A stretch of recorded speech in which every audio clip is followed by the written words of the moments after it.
It's my life. I got dirty, dirty, dirty, dirty, dirty. It's my life. I wanna.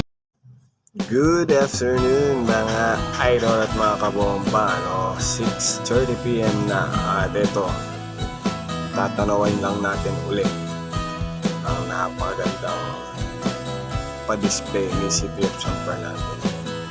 Mula overpass hanggang entrance na NLEX yan.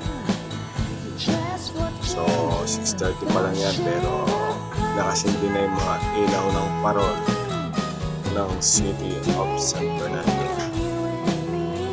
So ganyan sila kaganda dito at ganyan kasipag ang nanunungkulan sa City of San Fernando.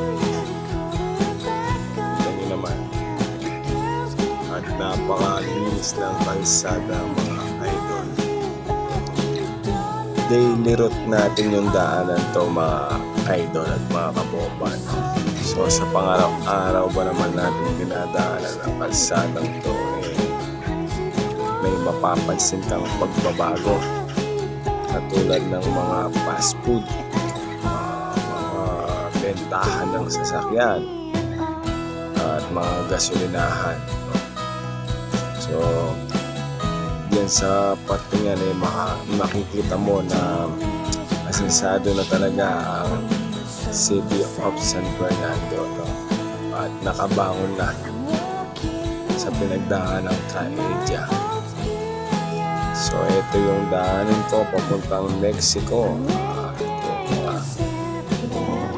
Pakikita ko lang sa inyo talaga kung ano ang kinaganda ng Ciudad de San Fernando.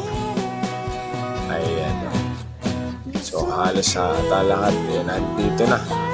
Malapit na rin sa SM, Pampanga at Robinson Star Mills. So parang one-stop shop na tayo dito mga idol.